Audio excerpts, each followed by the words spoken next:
All right, guys, here we go. Let's start the show. Welcome back.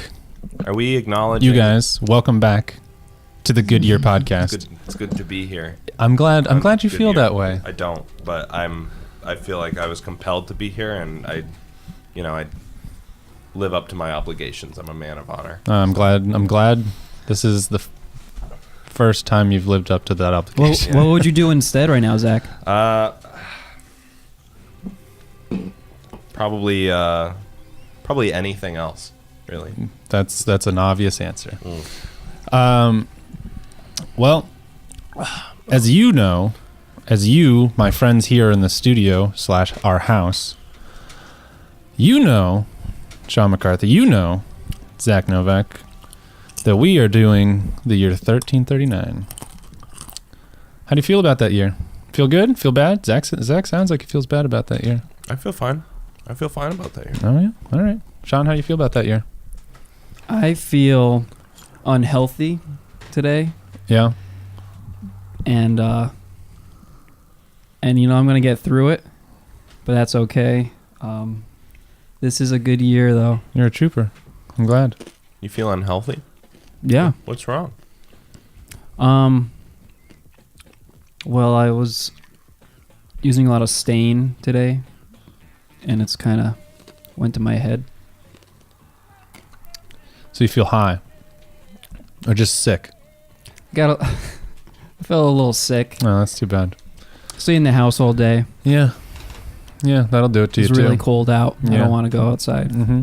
I think it's like it's probably cabin fever mostly. Oh, are you going to go crazy? Yeah. You seem it. You seem a little restless. Yeah. I can feel it in you. Yeah. I don't want to be inside anymore. Yeah. Yeah. You started coming up to me and just shoving me before, and I said, "What's the matter?" And I think that's just something about you, though. it might be me. Yeah, because I feel that just any day of the week. Yeah. You know. Yeah, that's true. Yeah. Yeah. Well, you crushed my dreams yesterday. What did I do? You told me that my Canadian bacon was just ham. And I was excited. Yeah. And then it kind of went downhill from there. Yeah. So this is like a 2-day thing you've been going through. Yeah. Yeah, I think that's really what started it. Yeah. Is it hindered your research at all? A bad week in Sean's Yeah. world. Yeah. I found out my bacon was ham. No, you just really made me feel bad about it. I had too much stain on my arrows. I was making too many arrows. Yeah, well, that's true too. My little fingers got tired. My little Fletcher fingers. Yeah. Yeah. How do you think we should start introducing each other? Like, because last time With our names? well, no, not ourselves. Our topics. Like, how do you think we should go about the best? Like, because last time we did like one at a time. First time we kind of went back and forth. Say this is Two Shot the Fletcher. Yeah. No, what we should do is Brian the we should ask if anyone iconoclast. wants to do like a really iconoclast. long and lengthy talk, and if they do, we make sure they can't go first. Uh-huh. I've got a good amount to say. So if you want to start off on a shorter one, you can. How do you feel about that?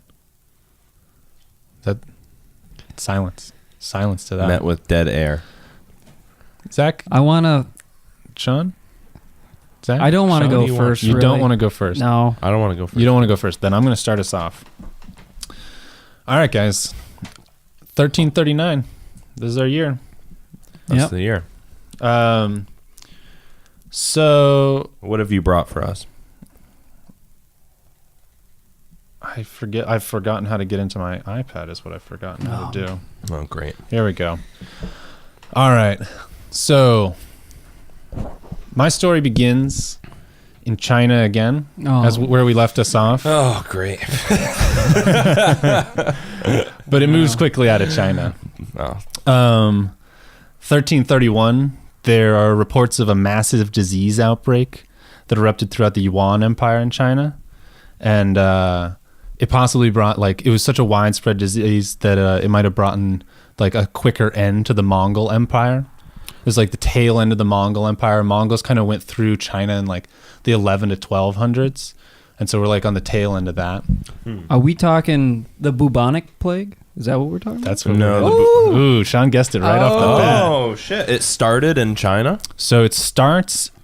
There were reports in the early 1330s, of just general disease. They're not really sure what it is. That was like pretty massive throughout the like Eastern Asian area that we now call China, and in 1335, the Ilkhan of Persia, who was like the Mongol emperor of Persia at the time, in Western Asia, dies of like a vague disease during a war when he's at war with the Golden Horde, which are his like kind of northern cousins. And this disease like kind of ravages through Persia at the time, killing about 30% of the population during the middle of the century. And so 1339, our year of choice, is actually the first year in which tombstones that report plague are found in Kyrgyzstan. Whoa. So 1339 is like, by some accounts, the like definitive beginning of what we now call the Black Death. I was thinking that, like, when we started the year, actually, I didn't think about it at all. For some reason, my mind went. Maybe it's just because we had just done the Dark Ages, but for some reason, my mind skipped over the Black Death altogether and just saw 4-digit dates and was like, oh, the Renaissance. So, like, I was really. But then, as I was like researching, I 1600s. was like, wow. Well, Right? it's like 14. Oh, is it? 1500s, yeah. Okay. But as I was researching, I was like, wow, this is like what we talk about when we talk about like medieval times, right? Like, and the Black Death happened just a decade after 1339 Exactly. Like in Europe, right? Right. So the majority of it, like, we chose 1339, and, the majority of this hits Europe by the 1340s, the like middle to late 1340s. But, like, there's no like tiny stories like we started with 1872 of like a single small detailed event. I mean, there are, I guess, but like, it was just so interesting to tell about the Black Death that the fact that it started in 1339. So that was the first report of it. But do they know now, like, what actually caused it? Like, was there a patient zero of the Black Death? I mean, it's impossible to know. Yeah. But as far as they know, it's caused by fleas that are attached to black rats. And it also is carried by humans, but it travels like really easily in these fleas, and then those fleas bite humans, and then they manifest the symptoms. So That's correct, yeah. yeah. So this place in Kyrgyzstan where these tombstones were found is a place called Issyk Kul, and it's like a trading town on a lake along the Silk Road. And Tough crowd. yeah, you guys are great.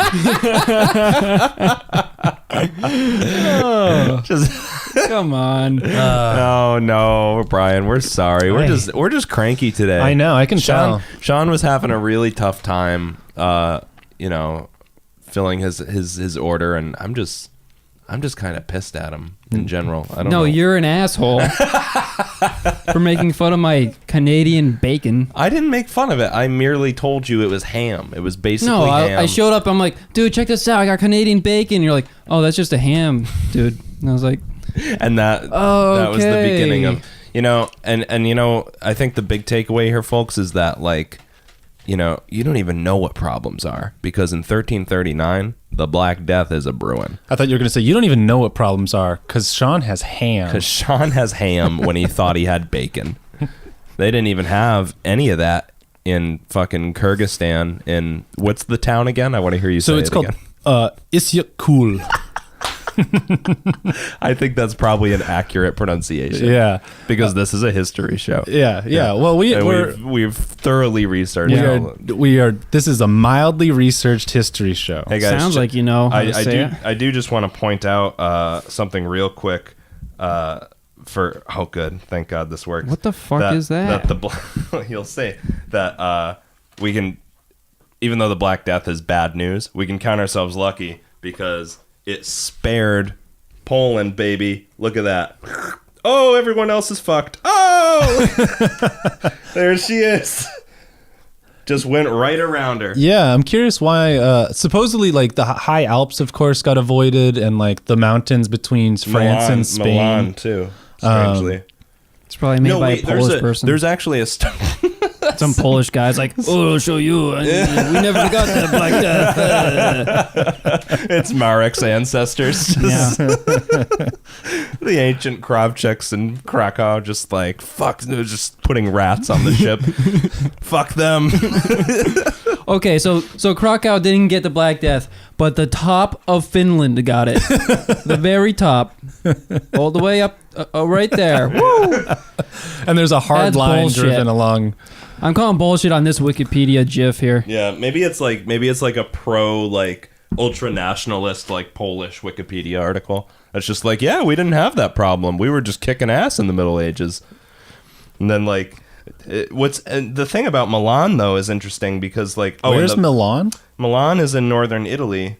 And that one, but I feel like I think that's the Alps that are just too high up. maybe is Milan in the Alps? Because I think, I mean We don't that's even not know. maybe Right not in. the most accurate of We need maps, someone but to who write knows? in.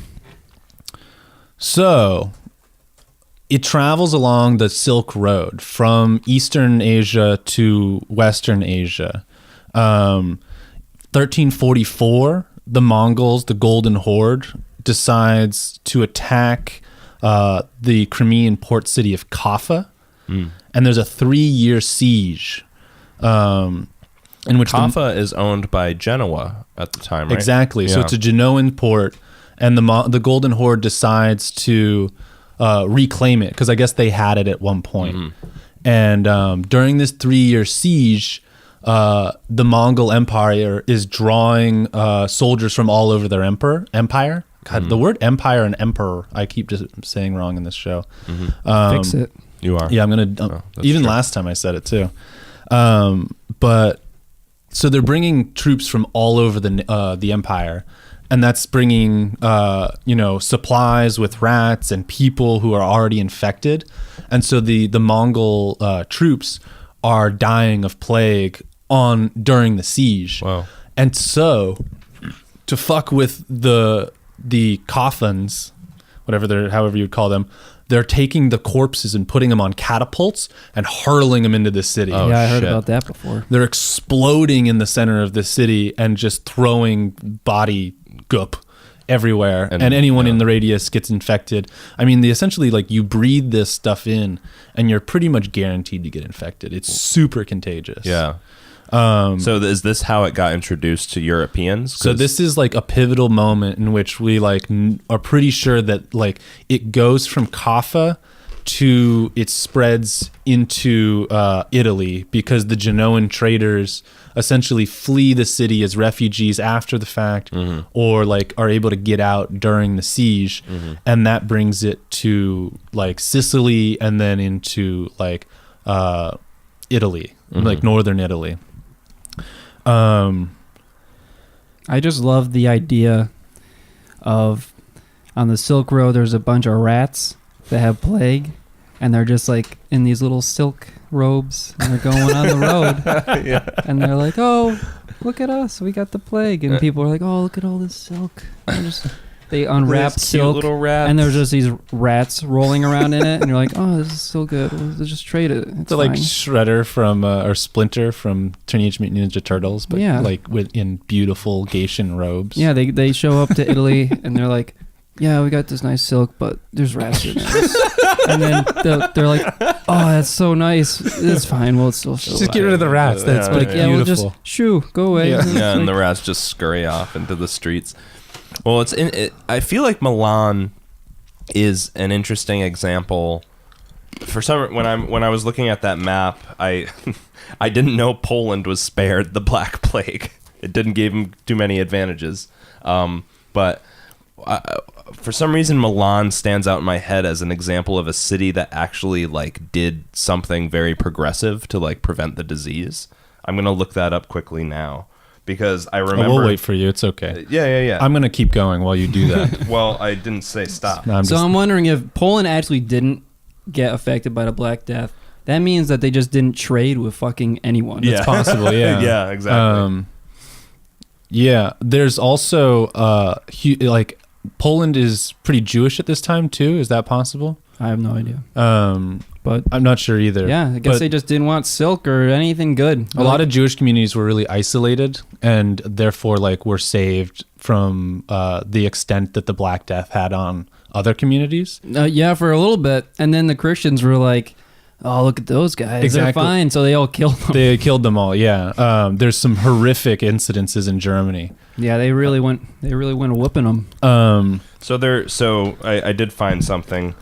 I thought it was maybe more than this, maybe more about sanitation or whatever, because the northern Italian cities are also like incredibly wealthy, like, and well, like, what's the word? Like well kept for their time. I think I read that at this time Florence was the first city since the Roman Empire, which has been over for almost 1,000 years now, to have paved roads, like to have infrastructure, because they were just so fabulously wealthy from trading and from like the landed nobility of the old Romans and stuff.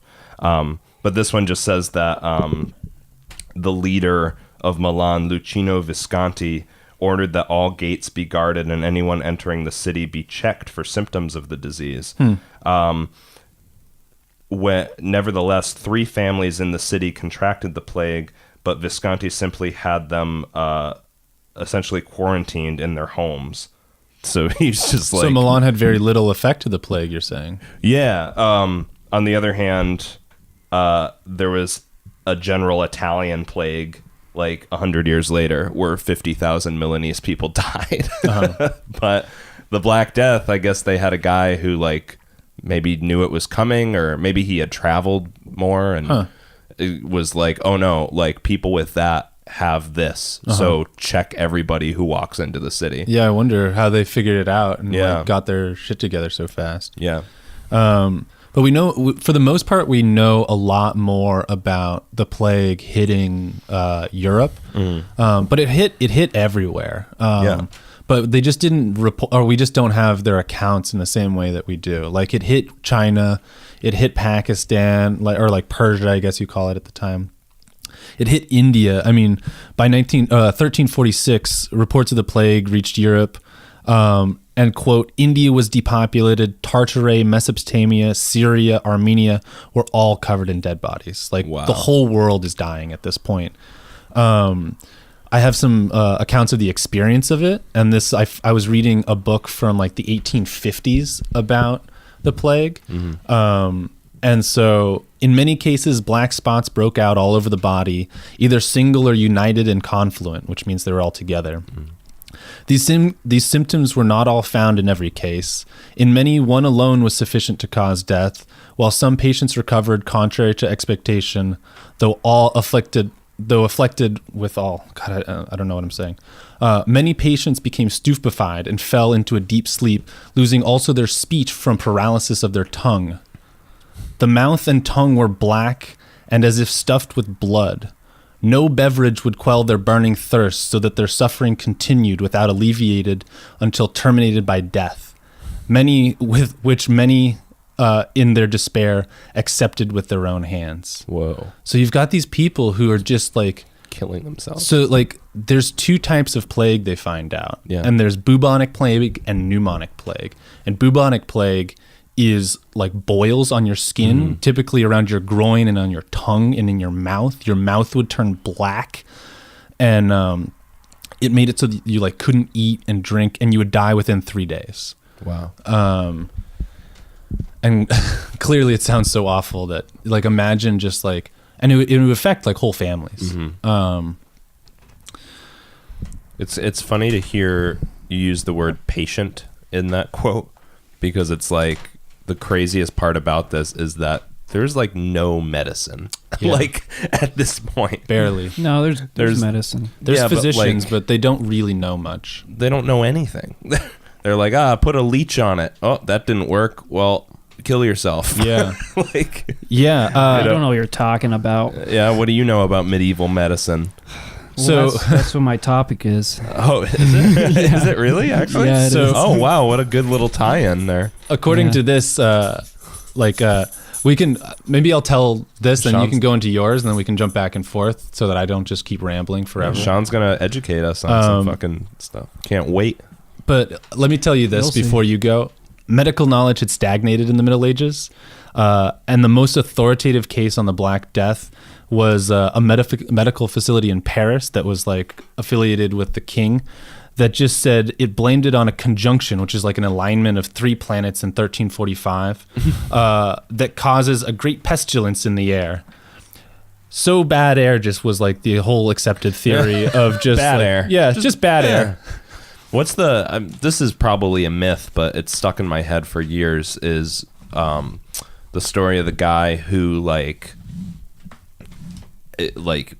he like freaked out because he was getting like the buboes on him, and he just like jumped into a river to like drown himself, but ended up like bursting all the boils and like cleaning the pus out because he was in water, and then he was like cured just because he had like taken a bath basically.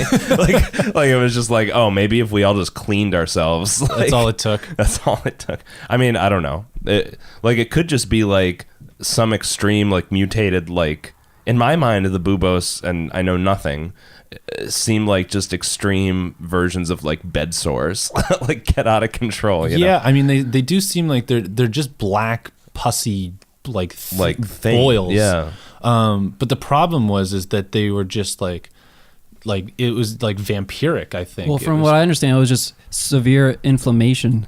Huh. It would happen in spots that would easily be inflamed, like underneath your armpits. Your lymph nodes got attacked. Yeah. Mm. And so your groin lymph nodes and your armpit lymph nodes and your neck lymph nodes. People survived it. Yeah. But they're like, the chances were really slim, Right. but people did survive. It was like 60% of Europe died. Like by some accounts, like 40 Yeah. to 60%. Well, the Black Death is what basically destroyed feudalism, as I understand. Oh, it, I've heard is this that, theory, yeah. You know, or that's just a theory. Is that it eradicated the peasantry, so there was like less, like labor became, in order for these states to keep functioning.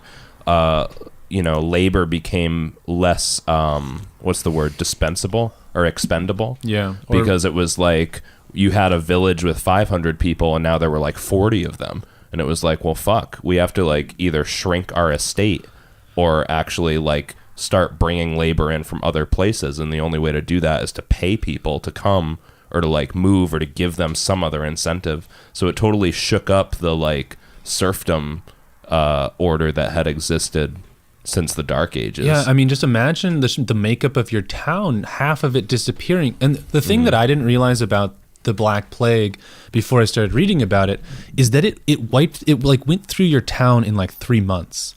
It Yeah. wasn't like a decade long thing of like people slowly dying.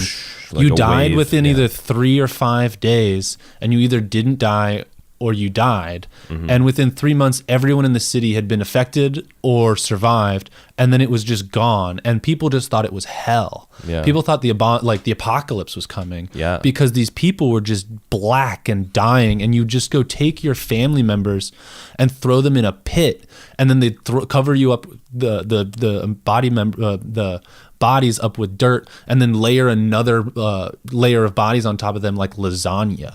I heard it was described. What? Yeah.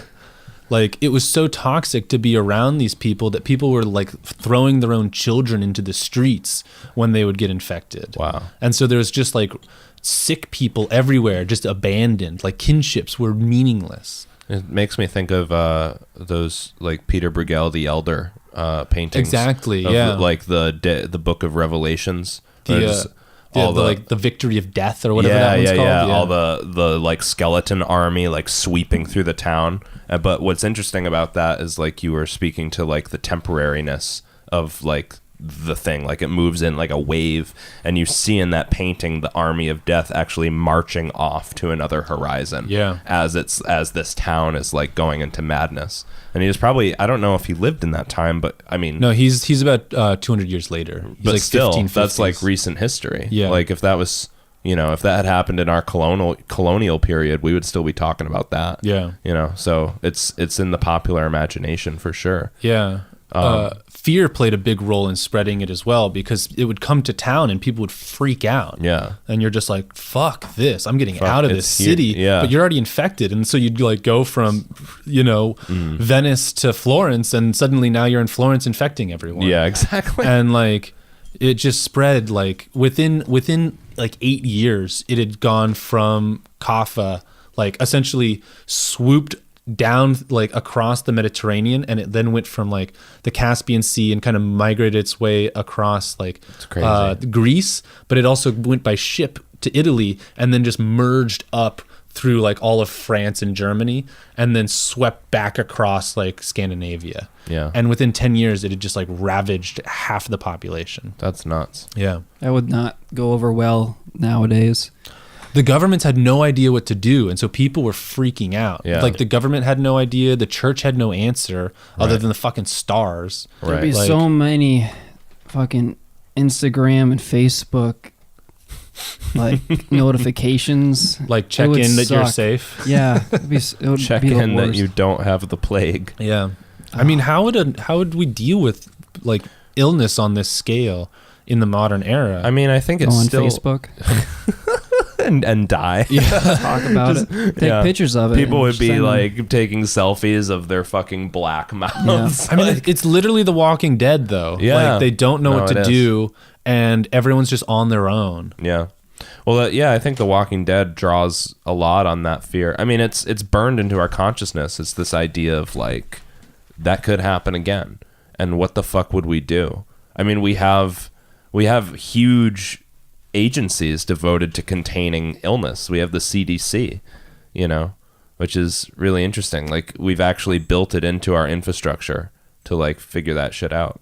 Are they the ones that have a base in Antarctica with all these diseases stored away? I've heard of that. Maybe, I don't know. That sounds like a conspiracy theory. Oh, it's something. It's like the only it's like the only case of smallpox and bubonic plague and like No, bubonic Oh my plague's God. still And around. They have it frozen. They in have it Antarctica. frozen, yeah. Come on, no. Now, No, if you it's want, true, it's if you true. want bubonic plague, you can go to the desert. It's still rats over there. Still got it scuttering around in holes. Really? Yeah, you can still get it. They just know how to treat it with antibiotics, so Yeah. you'll just be like, oh, Shit, I this got the isn't plague. good, and they'll be like, we got you. Oh, no. I got the Black Death. plague. Oh. Oh. Imagine you like write to your friend like, yeah, I got the black death. Yeah. Well, maybe they're already doing that in like the Gobi Desert, or people are on Instagram like, oh, Yeah. got the Black Death. Yeah. Pretty badass. Hashtag bummer. Hashtag metal. Fucking, I got it, bro. I'm gonna live. Yeah, they would be so annoying. They'd always show up and talk about it. They'd be like, oh, dude, I survived the Black Death, and then you have to be like, oh, how did that happen? And then they go through this long story Here for we go. years. Here they'd we talk go about it. again. Here we go again. It's like, God damn it, he's told me That's this story why every time I've I'm seen telling him. you, man. If that happened nowadays, it'd be the worst. Kevin Back got then, it happened to people, and they're like, "Yeah, I survived." yeah. And now it'd be like, "Oh, this was like a life-changing experience for me." Yeah. Like I really went through a phase, and Yeah. then this really, wow, man. You wouldn't understand Yo, because you dude. haven't gone through it. Dude, did you hear Kevin got the Black Plague? And like, yeah, he just like He's a different person he's now. different now. He's like getting his real estate license and like he's he's really turning it around. Really put things into perspective for me. It'd be so much worse. I'm telling you. Better not happen. Just because of social media, it would be so annoying. I like imagining Sean as like the only survivor in the Middle Ages. Like it goes through his town and everyone's like like, you know, like, oh, Sean, you don't even know what it was like. And he's just like, oh God, it's just like, it's just like drinking alone in the tavern. Like, yeah, sounds terrible. I imagine that story ends with him just like happily going back to work, just like a big smile on his face, like just whistling finally away, peace and quiet, forging iron. He's like, oh, thank God, all those horrible people are gone. Now I'm making more money than ever. Well, that's what was crazy is like, at least it was as it was explained to me in like history, like college history 101 is just like, you know, if you had a village that had 10 blacksmiths in it, and 9 of those blacksmiths die, all of a sudden you're the shit.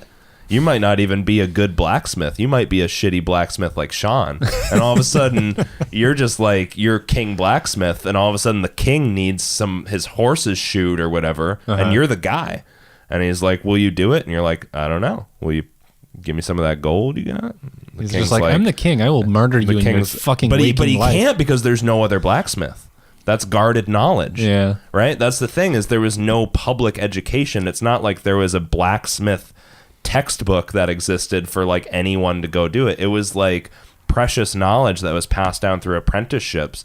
So if you're the only blacksmith left, you're now in high demand. And the king is like, and the king has to know where his blacksmiths are at, because if war happens, you got to make swords, you got to make armor, you got to shoe the horses. So he goes to you, and you're the last guy left. And he's like, fuck, like, you're it.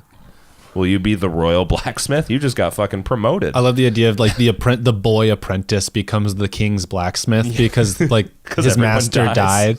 All the masters died. Everyone dies. And it's just this boy who doesn't know what he's doing. And he's just like, he's like, yeah, I guess this fits together. He's got like a cork with like a fucking. It all looks like shit. He comes in, the king's like, I need a new prototype weapon to fight the fucking Turks. And then the boy comes in and he's got McBoozer. He's like, yeah, I saw this on the side of the road and I put some fucking spikes on it. The guy's like, the king's like, okay. Anything else? We could throw this raw clump of metal at them. It's like all these swords he tried to forge, and he just got mad and threw them all in the fire, and they fused into a big ball. And he's like, "Sire, a new projectile for your siege cannon." Dude, I've seen that in a fucking book. Yeah, a medieval weaponry book. It had the variety of primitive muskets that they had to choose from, and it went through the list, and then there was one guy down in the fucking corner who had a mug with a hole drilled in it, and he put a wick to it. He just filled it with gunpowder and shot shit out of a mug. Which is probably what they did. Yeah, because they were just drunk and they're like, oh, this will work. It'll work. It'll be fine. Don't worry. That's what I want to see. I want to see the first like medieval regiment who gets handed what did they call those, arquebuses or whatever? Yeah. The first ever firearm, and they're just like, they're all fucking wasted because they're drinking fucking mead all day, and they're like, what the fuck? This is a fucking fire stick. All right. And they're just fucking shooting each other in the ass, like, just horsing around with it. And the general doesn't know how to use it either. He's just like, I don't know. Fill it up with rocks and what do we got? Shoes. Put the shoes in it. Shoot them. It's a good thing to remember that just everyone is like mildly drunk at all times in this era. No one is sober. The water was so bad that they had to just drink alcohol. Are people even mildly drunk? Is it safe to say that our entire civilization was just hammered all the time? I think they had everyone was just wasted constantly. I think they had like really weak beer that was like table beer. Yeah. And if you drank like it all day, you got fucked up. But like, well, I know that the Italians during this time, they drank just wine all the time. But then if a woman was pregnant, she'd just drink watered down wine. So that was the best that they could get. God, how are you? Seems like drinking water, adding water to your wine is even more of a risk. All the water is so bad. It's so unreliable. I mean, that'll kill the bacteria, won't it? The wine, the alcohol? Yeah. Yeah, that's true, actually. One for Sean. Well, you are the medical doctor, supposedly. You want to hear a little more about this this horrible, horrible time in the world? Yeah, let's. God, fuck. I mean, they had things still. Um, We can't just assume it was all sad because of the Black Death. I think it was. I think it was just awful all the time. I mean, they didn't pursue happiness like we do.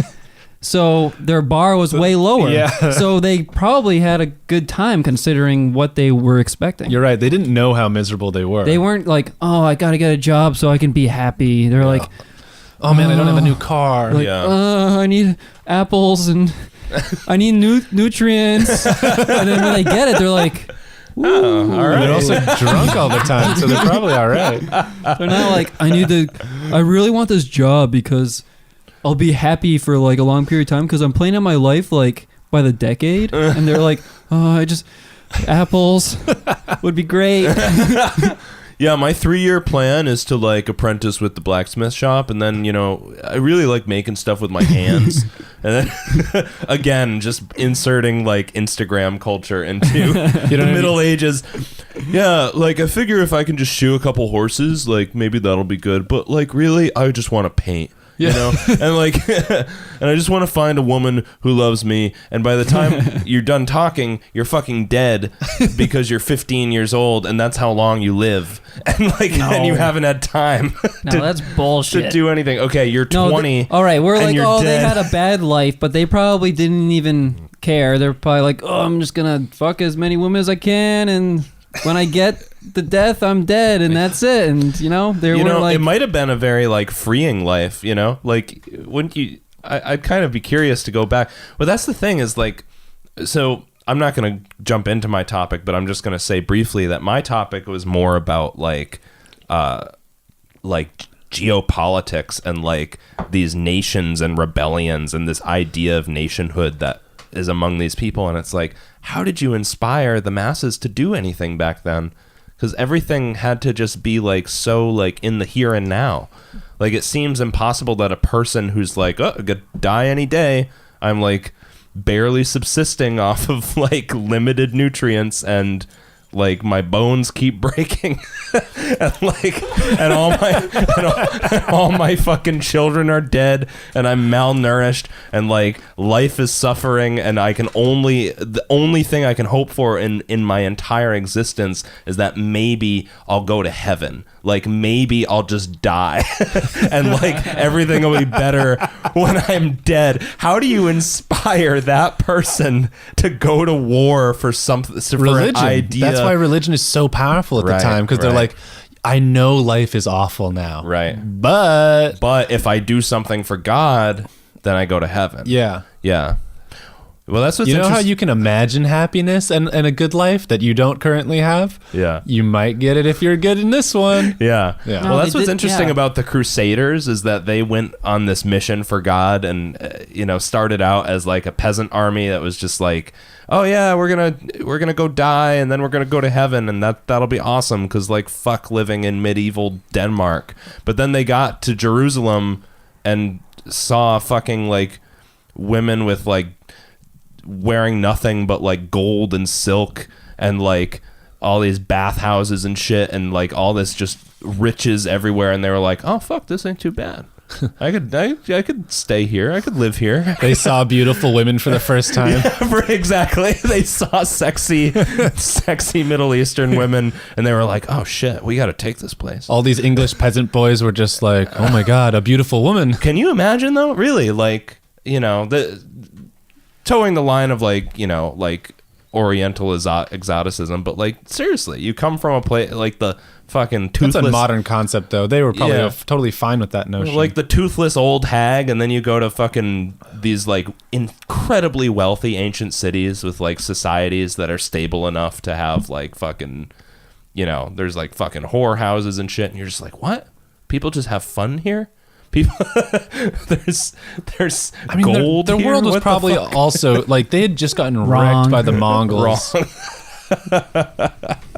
Okay, Sean. What Wait, are the nations? Sean casts a pall on the whole show. No. Well, he's done this from like minute 1 of the first show. No, Zach has a good idea in his head and he goes off on it, and it's not even. There's no truth to it. That's bullshit. You're like, oh, they're thinking this way and that. They no might be. way. No You way. don't think so? No way.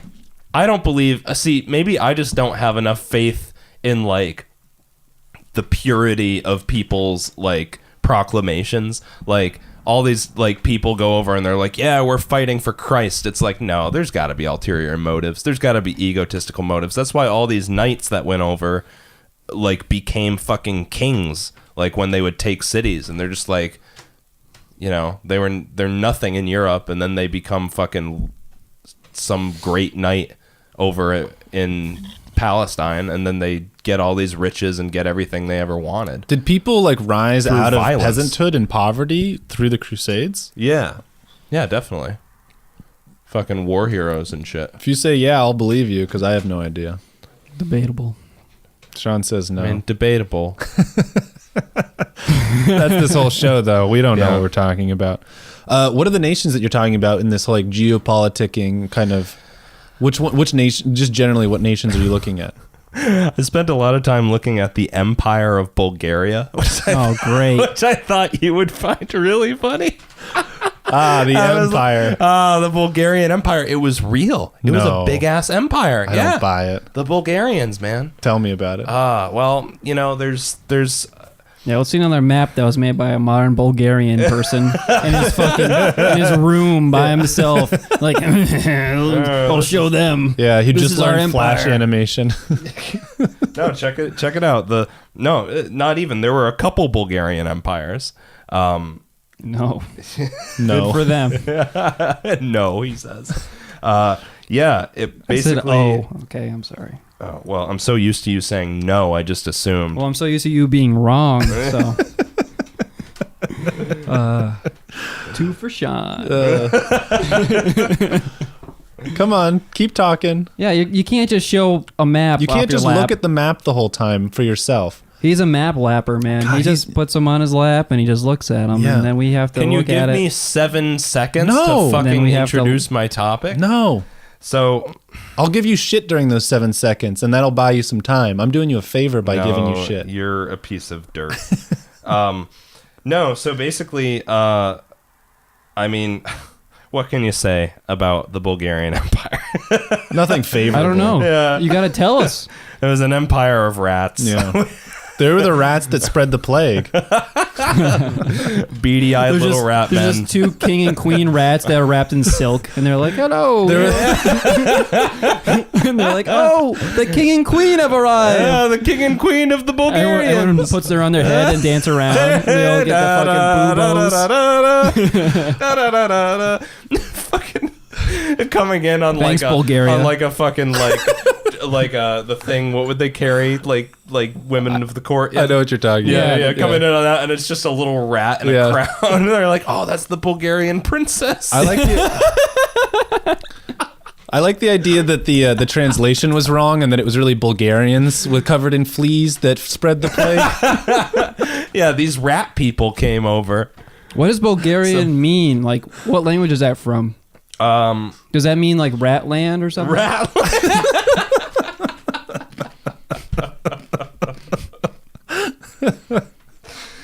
Oh wow, this is racist. This is just turned into I just think a it's bunch wow. of Balkan smashing racism. No, it's not. Yeah. I've just never heard anyone be racist towards Bulgarians specifically before. Except And so for it's- us, somehow we find a way all the time. That's why it's endlessly funny to me. Yeah.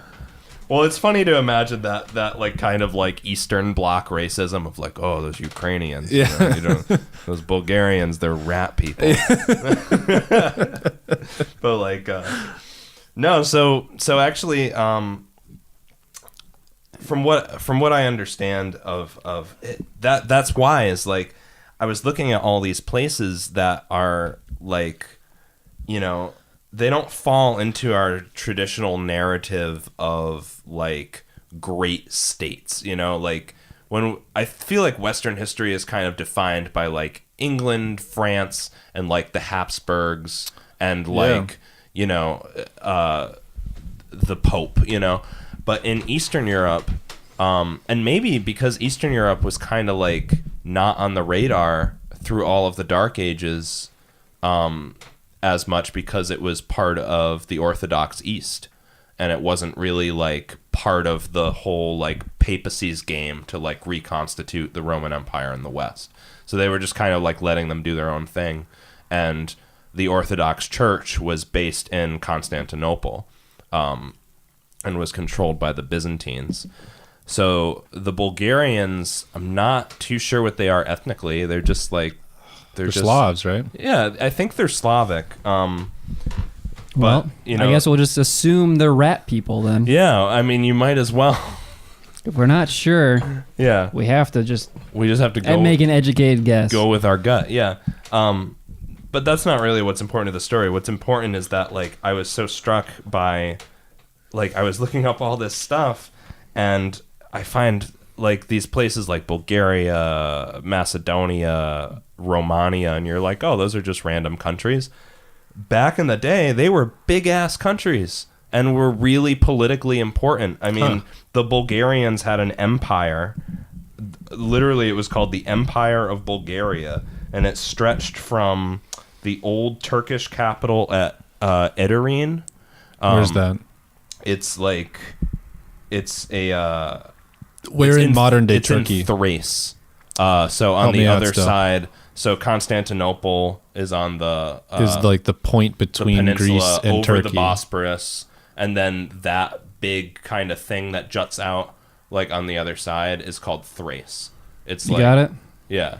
Do you have a map? It's here they are. So there's Okay. Constantinople. This is Edirne is somewhere around here. Okay. Wow, that is. Oh, there it is, Edirne. Yeah, it's That's still controlled by Turkey, actually. So this is the old Ottoman capital before they captured Constantinople. So the Bulgarians control this all the way up to Belgrade, and I think they also control. They control Durazzo, which is comes to be an important Venetian port. They control Tarnov. They control. Don't just All list right, cities. All right. I'm talking. Fuck off. All right. Oh, don't just talk about rats. No, go on. And they can, yeah. So they have this huge empire that stretches all the way down.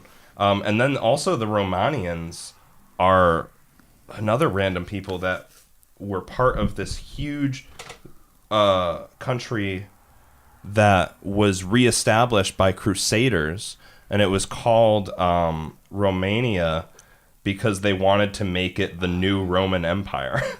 So like the country Romania gets its name from the idea of like New Rome. Was it like Roman like past royalty that like was like, this is the new Rome? No, so what happened is the Orthodox Church is the predominant like religious authority in the Balkans, in Thrace and Greece, but it's being controlled by the Byzantines in Constantinople, which is a Greek dynasty. So all of these Balkan people sort of, and this takes hundreds of years of kind of like unrest, you know, but all of these, in the same way that like in the Protestant Reformation, the Germans sort of felt like Rome wasn't really seeing eye to eye with their version of, you know, Christ. The Bulgarians and other Slavic people and Balkan people start to feel that Constantinople isn't really representing Orthodoxy in the right way for them. And also Orthodoxy has a political kind of element to it in the same way that Roman Catholicism does, and that in every Bulgarian, like important Bulgarian village or town, wherever there's a Orthodox church, it's run by a Byzantine like bishop, or like it. So the church is controlled directly by the Greeks. So they start sort of feeling like they're not being represented. And then the Fourth Crusade happens. And in the Fourth Crusade, a bunch of armies from the Christian West sent by the Pope to invade the Holy Land, they realize that the Byzantines are actually pretty weak and that they can take advantage of that. And they just, they have like some kind of like treaty to like pass through their land or something. I think the Byzantines, they exchange hostages like for safety. So they give someone to the Byzantine emperor, and the Byzantine emperor gives like his heir or something to the Crusaders, which today seems like a foolhardy move. But back then it was how they guaranteed like diplomatic like cooperation. Is like if you, me, and Sean were traveling into China or something, it'd say, okay, you can keep Sean here. He's our heir. No, I don't want to say. Yeah. Well, you can. No, you gotta say. stay. Well, you guys. Sorry. Can, it's just like when you. You're going to. It's like when you go to a Why? bar. Take him away. Why? Take our boy. Take our boy. Take our young son, the most precious thing we ever had. Just you hold on to him, enemy Well, of mine. Okay. Well, it's like when you go to a restaurant and you you forget your money or you have to go to the ATM. So you're like, oh, I'm gonna leave my wallet here. It's like assurance, like I'm gonna come back. Yeah. Don't fuck me over, kind of thing. So that's what they did with people. So the Crusader army trades hostages with the Byzantine emperor, and then they just keep the hostages and attack Constantinople because they essentially stab them in the back. Wait. So they traded hostages for an heir, right? Yeah. So And now so they just have- attacked the place that was holding their heir? They essentially traded someone they didn't give a shit about, and they were just able to like capture, in effect, like capture the Byzantine prince. And it's one of those funny things where it's like they're on a mission from the Pope to go to Palestine and like fight the infidel, and then they're in like awesome like Byzantium, and they're like, huh, it's kind of nice here. Why don't we just stay here? We already got their prince, and they're like, oh shit. And then they just attack Constantinople. It like dawns on them. It occurs to them that that's like a cool thing to do. And they justify it by saying that, well, the Orthodox Christians are infidels too, right? Because they don't follow the Pope. So they justify it by saying, well, we're still attacking the infidel, even though we're attacking what's left of Rome, basically. We're still waging war on the infidel. So the Crusaders overthrow the Greek dynasty in Constantinople, and they proclaim the Latin Empire, which is Constantinople and like most of Anatolia and like a bunch of other places, and they establish And Anatolia is Greece and is Turkey, yeah. Is just Turkey. Just Turkey. This Like, has happened in the 1330s. this is happening in like the 1200s, in the 1330s, these countries, these places that sort of turn into little independent nations. So like I said, they go in and they essentially break up the Byzantine Empire temporarily. And the sort of Byzantium proper, which is like most of Greece, the Aegean, and parts of northern Anatolia and Constantinople, become the Latin Empire, and they try to make it, rather than an Orthodox state, a Roman Catholic state, which is why it's called Latin, like referencing Italy. And then there is Athens becomes a duchy, and Venice takes over Crete and a bunch of other cities along the way to trading with like Egypt and stuff. So it really expands Italian influence in that part of the Mediterranean. But it also, all of these like places like Bulgaria, for instance, are essentially now liberated from Constantinople and are in some cases led by these crusader kings who've come and just kind of like grabbed up all the land for themselves. And they become their own like independent nations and grow really powerful. At one point, the Bulgarian capital, Tarnovo, is referred to in the 1330s as like the second Constantinople. Like it's like better than Constantinople. Huh. No, by that's that not time. really that cool because that means the Bulgarian Empire is just like leftover bric-a-brac for people to pick up when the empire falls apart. Well, that's what it kind of becomes. Well, they didn't really. There was no good battles then for that empire to form. They're just There were a lot of good battles. they're just like, So- oh, we'll just make this a land now. Because No, there were tons of battles. The Bulgarians had a czar, like the Russians, and they had their sort of fort defenses based on like the Kremlin model of like you have a sort of fortification with like an Orthodox temple and like a palace and then like barracks and stuff all around. That's what the Kremlin is. Right. So the Bulgarians had all these Kremlins and they were controlling strategic points, and so after the Crusader kingdoms sort of fall off in like the early 1300s, the Byzantines recapture the Nicaeans. There's another Greek empire basically funded by like a handful of wealthy Greek guys. They just like raise their own army and they take over parts of Turkey and they proclaim the Nicene Empire, and the Nicaeans recapture Constantinople. Sort of all of a sudden, all that stuff that was the Latin Empire just becomes Byzantium again. And they're like, oh, let's just forget that we lost our country for 60 years and now it's Byzantium again. And all of these other places in the Balkans, they try to invading them again. They're like, this is our shot. We're going to reconstitute Byzantium. But now these places are so like independent from Byzantium and have like so many years of their own culture and their own kind of thing going on that they actually kick the Byzantines' ass like multiple times.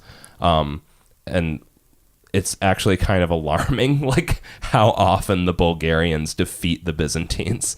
They slaughter them in like several wars. what they got? What do you mean? What are they packing? That's Yeah, beating why do the they win? Byzantines? I don't know. They're just better. They just got. They're just better. They just better. They're Shit. just better. I don't know. All I read about is the battles. I don't know what technology they Yeah. were using. It Did- was did the you just- 1320s. I don't know. Huh. Did you learn? Did you find anything about like the battles like happening in any sort of specificity? Like this happened and that happened, or just like they won and then it was over? I mean, that's what I saw. I mean, I didn't see much specificity, but that's what I saw as significant to it, is that like Bulgaria was able to resist this much older, much more prestigious power and become an empire. There is one significant battle that I'm going to have to look up again. The Battle of Adrianople. Fought between an Eastern Roman army. No, that's wrong. Look at the date, man. Yeah. 378. Right. But this What? no, it's not 378. It says the date's 378. This is the wrong one. No, there's another Battle of Adrianople that happens. This is the ancient one. It must be. You're trying to lie to our listeners, Zach. No, I'm not. I'm here to give all truthy facts. Hey, Yeah, you're so good. these are truthies. Very truthy okay, things. so no, there was another one in the Middle Ages that the Bulgarians took part in. Here we go. Battle of Adrianople on April 14th, 1205, between Bulgarians and Cumans under the Bulgarian Tsar and the Crusader army that had taken Constantinople under a guy named Baldwin. And it was won by the Bulgarians, who successfully ambushed the Byzantines before they could get into battle formation. The Bulgarians. So it was an ambush. So Yeah. and then they couldn't get into battle formation. Yeah. How were they fighting? Do you know at the time? Do you know what the 1330s? Do The you know? Bulgarians show up. They're like, "Oh, there they are. Let's go right away. We'll just attack them." And then the Byzantines are like, "Wait, no, we're setting up, guys. We're setting up." It was so because Oh, and that was significant is they actually captured the Latin emperor. They captured Baldwin, and I think maybe killed him. So that really weakened the Latin Empire, and allowed the Nicaeans to come in and just take Constantinople pretty easily. So yeah, they were like, the Bulgarians became like a regional power, and also the Kingdom of Serbia was huge. The Kingdom of Romania was huge, but by the time the Turks show up in 1339 is kind of like the peak of their power, and then the Ottomans arrive in like 1346 and just take the country apart. That's why they were able to gain so much ground in the Balkans before they even passed Constantinople, because they just crossed the Bosporus at other points, and they captured, I think, I don't know how to pronounce. I feel like I'm always fucking it up. Just give it a try. Edirne, that Bulgarian city I mentioned. The Turks captured Edirne, which is in Thrace, and they made it their capital. And from Edirne, they had a fortress that was basically at the end of a valley.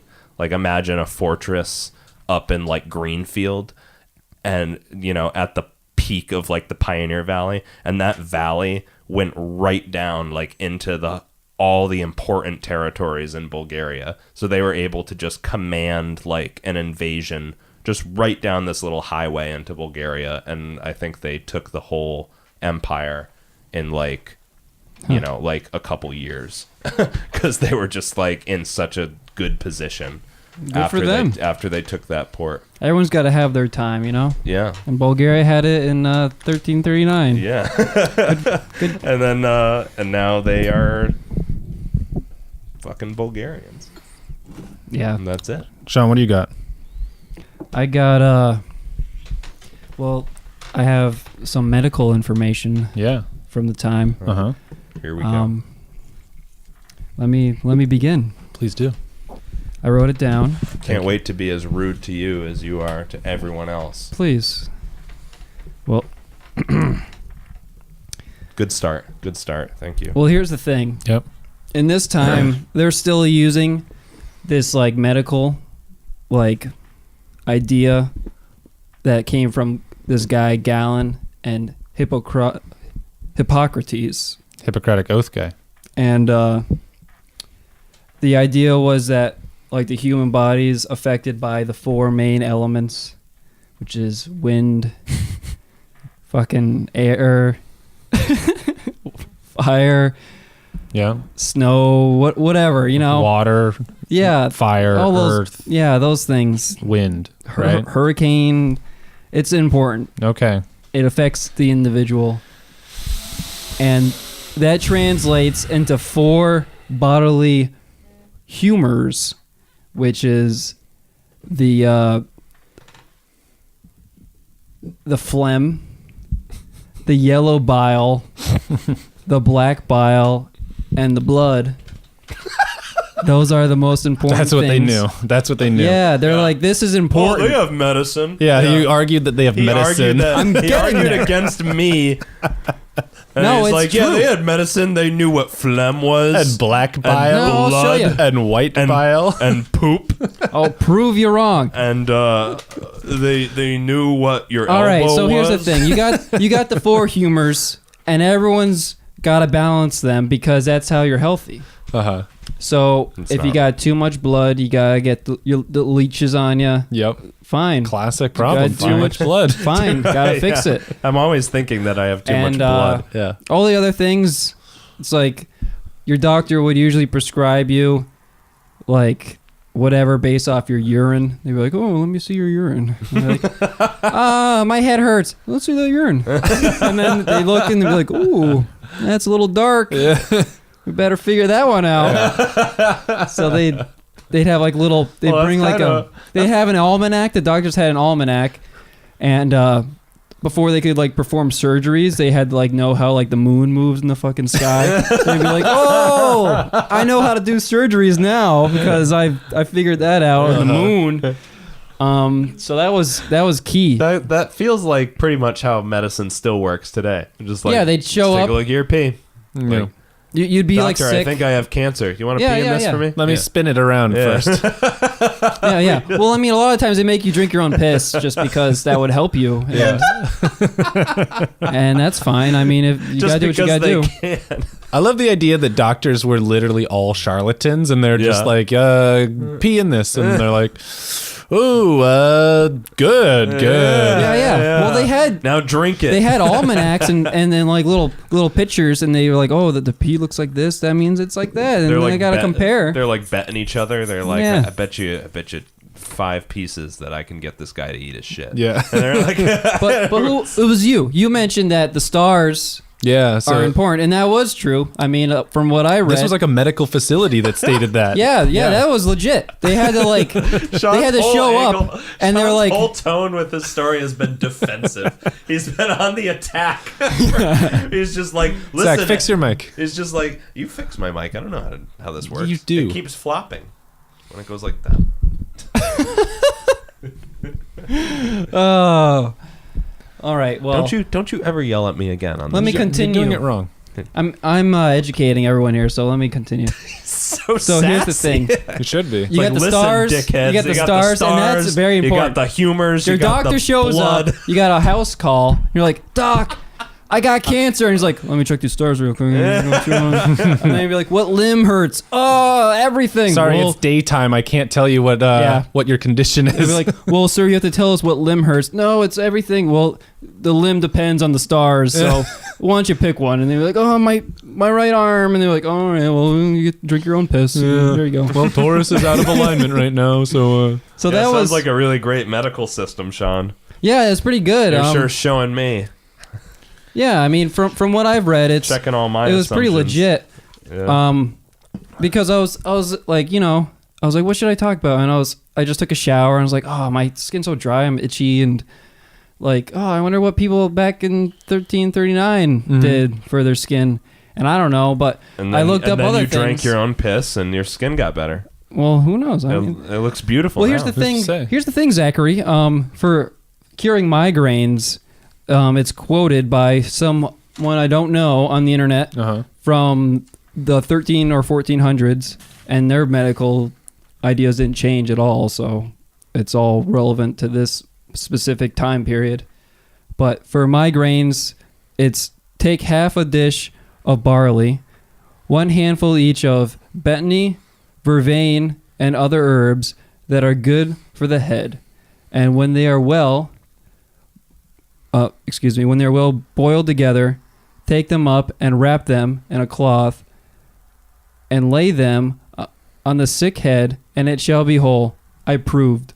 I like the idea though that like people like herbalists in the modern era are just like, yeah, I got this recipe from the 1330s. It worked then, and it's just like, yeah, but they were also miserable and sick all the time. Yeah, but this one is legit actually, because vervain, it's like a particular herb, and it actually does help with migraines. Yeah. So that one actually worked. Well, yeah, I think It must have worked in some regard, otherwise it wouldn't have been told. you No, know? man, I got some other ones here. For gout, this was quoted: "Take an owl and pluck it clean and open it. Clean and salt it. Put it in a new pot and cover it with a stone till it be burnt. And then stamp it with boar's grease and anoint the gout therewith." So I'm assuming that didn't work, but burn an owl burn an owl, salt it, and get then rub it on yourself. make sure you burn it. You gotta fucking ruin it, and then you fucking take the grease and the shit and just get it all in there. And then I got some more here for a cough. Just take the juice of a whorehound. Oh, what? A whorehound. Take Is Some that sort of herb. Oh, that's an herb. It's a merb. That's not a hound that was the talk of the town. Well, we think it's a herb, but back then it could have been a fucking dog that gets fucked by people that they killed, to be mixed with Diaspedidion and eaten. So I don't know what that means, but they did that. I think it'd be really fun to make a YouTube channel where you just lie about herbal remedies. All right. Yeah, I mean, sounds fun. Just yeah, make it that up. could be fun. Another thing is for burns and scalds, take a live snail and rub it, all the slime, get all the slime against a burn, and it will heal. That sounds nice, though, actually. The slime of a snail on your burn. Yeah, it's better than anything else I can think of. I don't think they had aloe in middle, Europe. Well, for military wounds, I read that they would use honey. They would use spider webs for wounds. They're like, oh shit, we got this wound and I can't cover it with anything. Let's get a bunch of spider webs because we have a lot of those and just layer them on the wound. Spider webs. It's like we could use cotton and wrap it with that. No, we'll use the spider webs. And they would use opium and they'd be like, oh, this is helping. Well, obviously it feels like it's helping. And honey. Yeah. And they're and eggs. Apparently eggs were just a cure-all because they had a lot of them. So they're like, oh, well, we got eggs. Get the fucking eggs on there. Crack an egg on them. Yeah.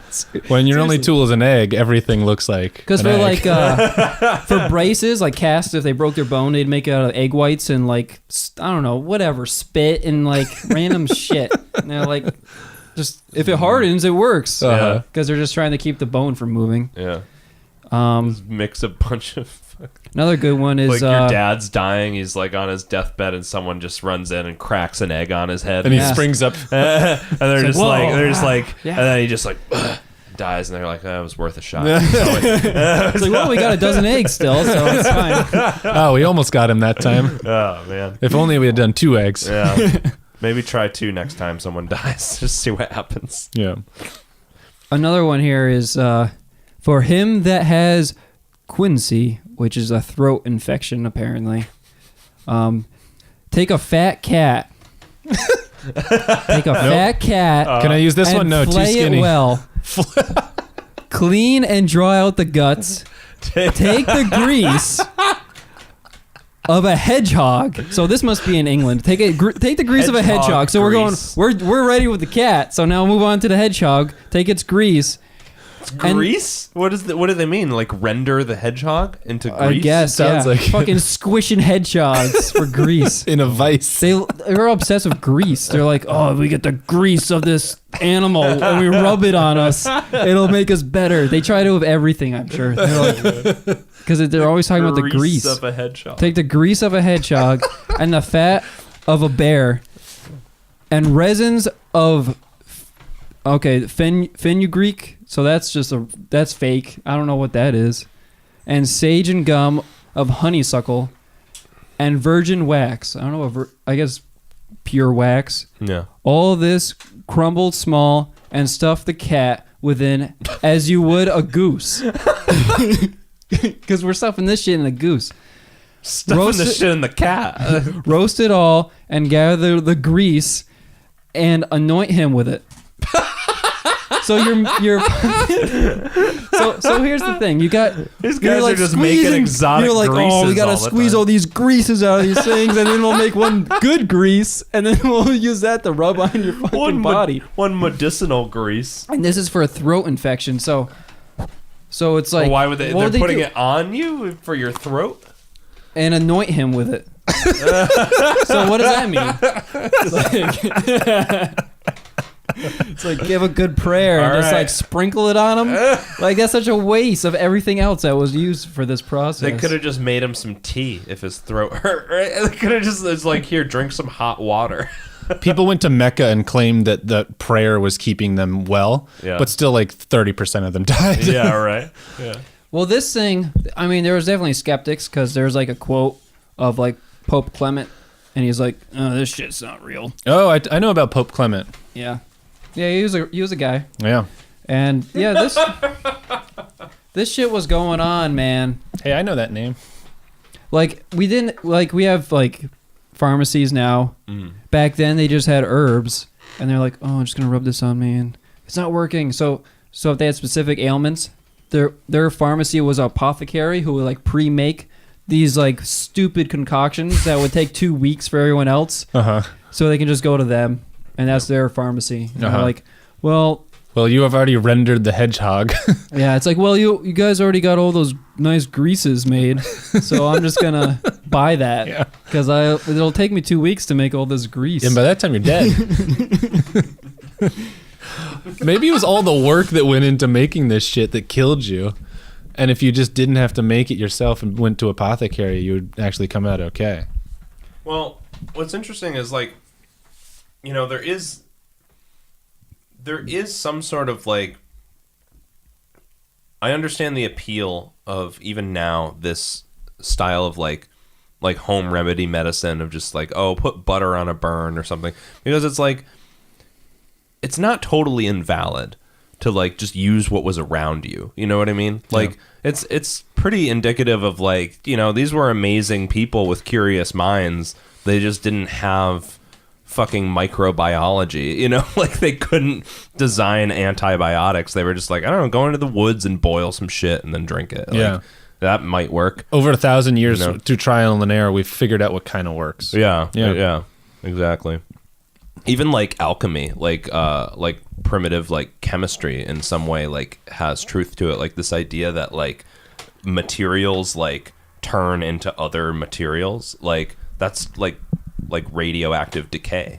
Like if you like radioactive decay is if you like have uranium, if you have a sample of uranium, it will like, it is radioactive because it's the nucleus of its atom is unstable and it's releasing energy and particles. And because it's doing that, it's slowly changing its nuclei so that over the course of like 5,000 years, uranium becomes like Rutherfordium, like it becomes a new element through the process of decay, which is what the alchemists believed they could do by just like melting shit, you know, like they believed they could turn rocks into gold by just like exposing it to high heat or to anything kind of like, hey, just give it a shot. Different. Right. But it's like, but that can happen. Like, it's so there is something right. like they were totally far from understanding that, but it is interesting that it's like, oh wow, we can turn substances into other substances by making them radioactive, like by destabilizing them. I don't think we can make things radioactive and then turn them into other things. Yeah, right? That's what radioactive decay But is. I think we find radioactive uranium, right? Like, no, radioactive uranium is naturally radioactive because it has an unstable nucleus. Right. And so all uranium is radioactive. Right. And so we find radioactive uranium and then it turns into, we can't make something, we couldn't like make we could carbon radioactive and turn it into hydrogen. Yeah, we could. Really? We could bombard carbon with neutrons and essentially fill up its nucleus with neutrons so that it becomes too heavy to be carbon, and then it will start to decay. But it'll always try to go back to something stable. So we can make something radioactive by adding shit to it, but then it will just decay back to normal carbon. But then it becomes like carbon-16, like, right? Well, that's what carbon-16 is, an isotope. Right. Right, which means that it's radioactive. But it's not carbon, right?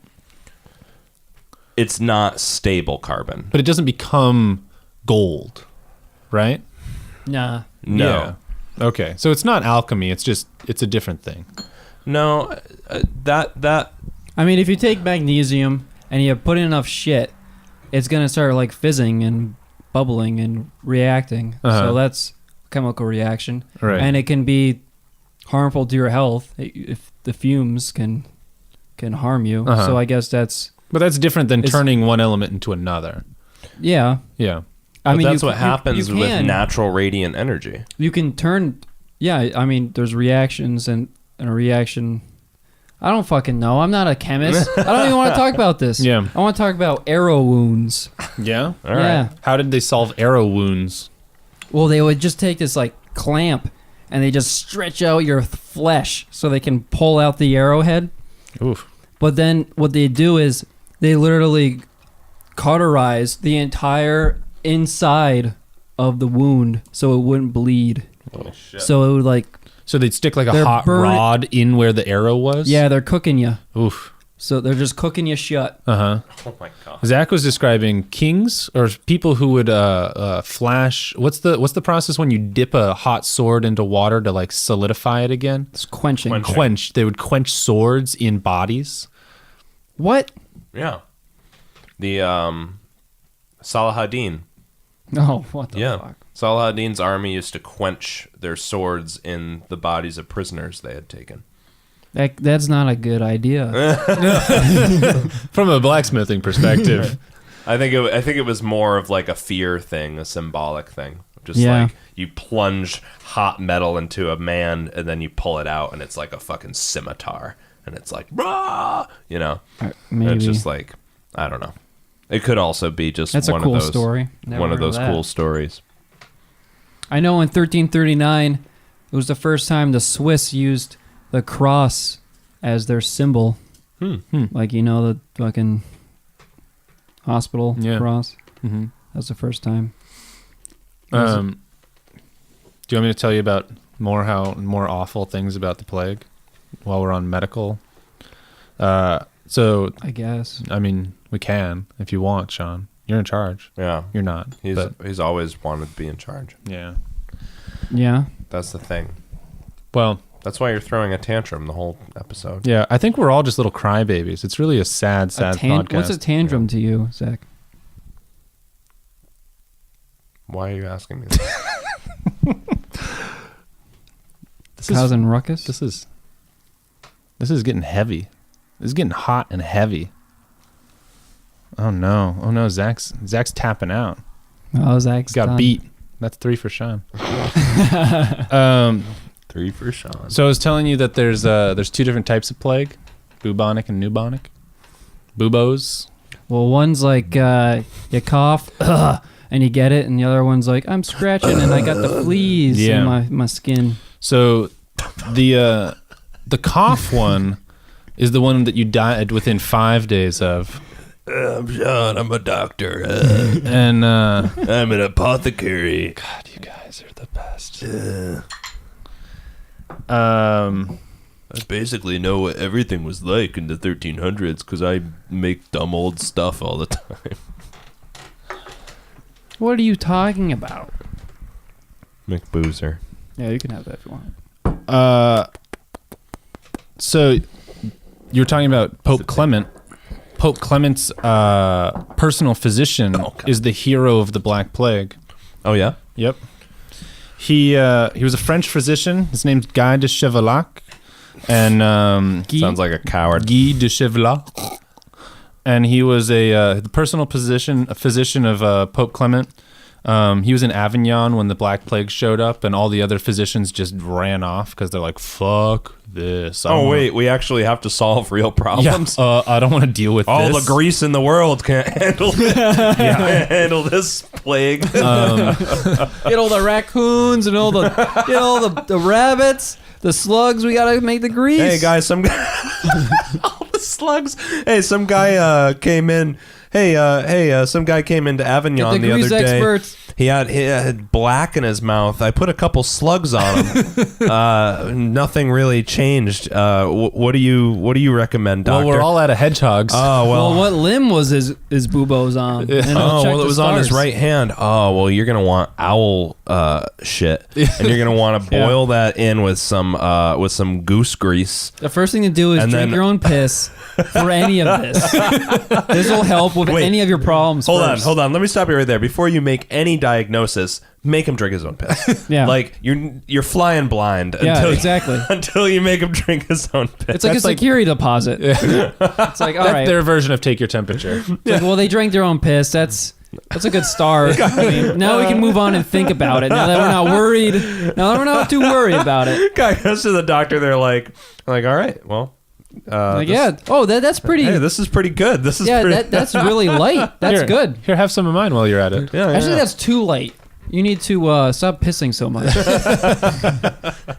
Piss less. Maybe the bubos will Yeah. recede. Yeah.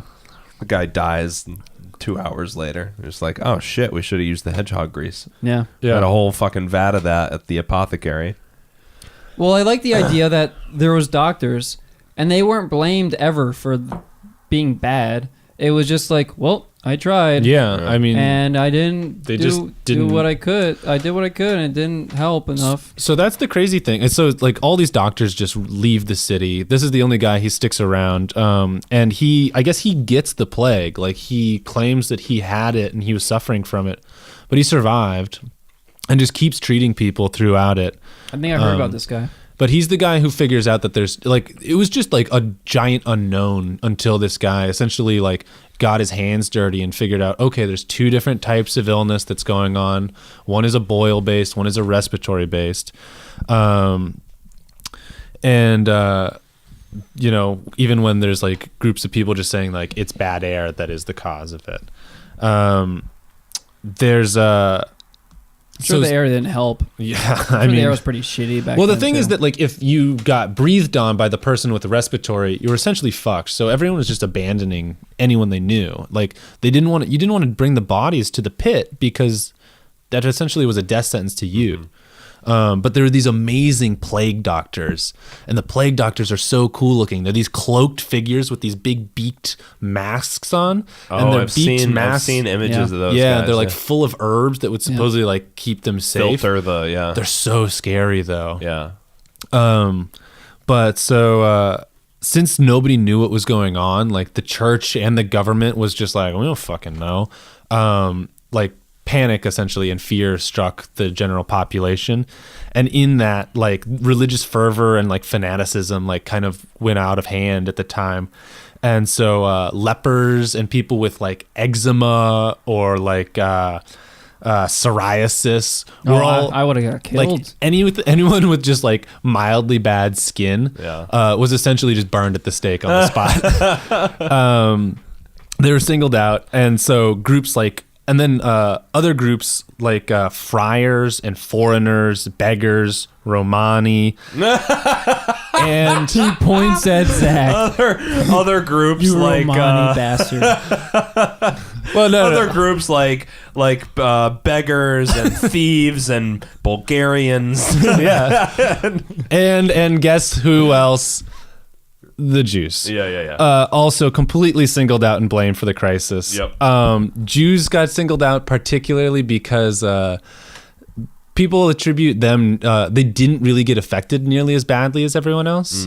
And possible causes of that are that Judaism has like kind of core beliefs of like cleaning that might have protected them a little bit better, but also they were like isolated communities that didn't interact with other groups as much.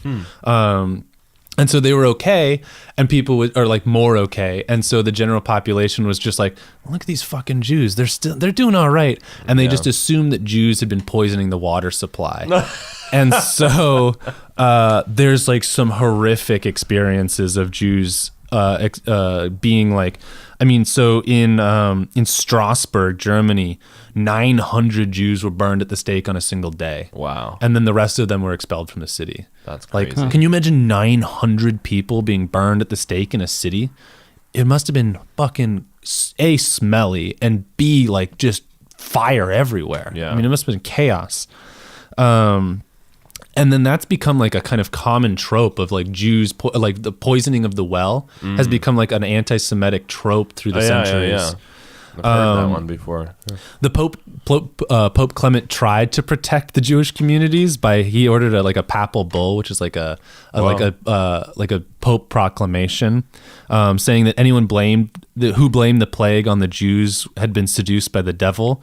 But that was pretty much just he tried to protect them. He did, yeah, which was actually like a really cool move. However, it was immediately undone by the Roman Emperor. The Holy Roman Emperor at the time, Charles IV, who made property of Jews killed in riot immediately forfided. Yeah. So- So he's like, this is lucrative for me. So, yeah. So the authorities were that's how it just works. like completely had the benefit of like just murdering people and taking all their shit. So like, but let's see. I mean, there's just like, I've got just a little bit of just like the descriptions of it that is just like quotes from the time of one guy who like lived through it, and it was just like him essentially saying like none could be found to bury the dead for money or friendship. Members of household brought their dead to a ditch as best they could, without priests, without divine offices. Great pits were dug and piled deep within the multitude of dead, and they died by the hundreds both day and night. And as soon as these ditches were filled, more were dug, and I buried my 5 children with my own hands. There were those so sparsely covered with earth that dogs dragged them forth and devoured many bodies throughout the city. There was no one who wept for any death, for we all awaited death. So many died that we all believed it was the end of the world. Wow. Like, imagine these people who, by our standard of the time, are like all religious fanatics. Yeah. Just seeing hell raise up. I mean, the overall effect is that like 75 to 200 million people die in like a decade. Yeah. Throughout Asia or Eurasia. 45 to 50% of the European population die within a 4-year period. I mean, it's crazy. Yeah. Mediterranean Europe, it was probably between 75 and 80% of the population, some people estimate. Crazy. I mean, it's just savage across the entire European population. Wow. You guys ready? Yeah. Ready? All right. Should talk about slugs more. Yeah. I like slugs. First roll, it's not good. What is it? 3. Ooh. Next roll, 61. 361. 361. God damn it. All right. What an episode, you guys. 361. Thanks for being here. That good, was chaos. I'll see you in 2 weeks. Sure. Low spirits at the end of this episode. Yeah. 361. Yeah. Sean got mad at me for saying he was a filthy consumer. Yeah. You got mad that I didn't want to talk about it. No. Goodbye. It's over.